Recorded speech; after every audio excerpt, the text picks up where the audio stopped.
બનાસકાંઠાથી પોલીસના આપઘાતની પોલીસ જ નથી લેતી ફરિયાદ। પાલનપુરમાં પોલીસ કોન્સ્ટેબલે મોડી રાત્રે આપઘાત કર્યો।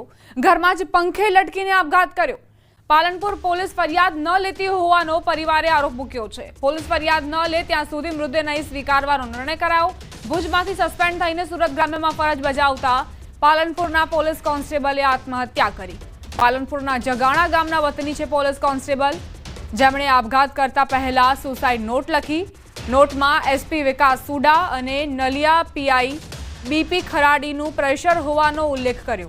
મૃતક કોન્સ્ટેબલની લાશને પોસ્ટમોર્ટમ માટે પાલનપુરની સિવિલ હોસ્પિટલમાં લવાઈ। જ્યાં સુધી પોલીસ ફરિયાદ નહીં લે ત્યાં સુધી પીએમ રૂમ નજીકથી ન હટવાની પરિવારની ચીમકી। પોલીસ કોન્સ્ટેબલની આત્મહત્યાને લઈ પોલીસ બેડામાં ખળભળાટ મચ્યો। મુખ્ય મથક ખાતે હેડ કોન્સ્ટેબલ પદ પર નોકરી કરતો હતો છેલ્લા 7 વર્ષથી અને એની પર ગત 30 તારીખ ઉપર એક 66B નો કેસ થયેલ। એમાં વિકાસ સુંદર સાહેબ દ્વારા માનસિક ટોર્ચર આપી અને ભુજથી બદલી કરી એને સુરત ખાતે ગ્રામીણ મોકલી આપ્યો।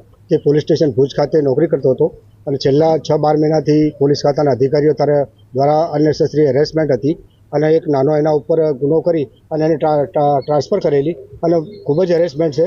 એની સુસાઇડ નોટ મળી છે। રાત્રે અમે 10 વાગ્યાથી આજ સુધી પોલીસ સ્ટેશનમાં હતા અને અત્યારે પણ છીએ। અમારી એફઆઈઆર લેવામાં આવતી નથી અને એફઆઈઆર ના લે તો સુધી અમે ડેડ બોડી સ્વીકારવાના નથી।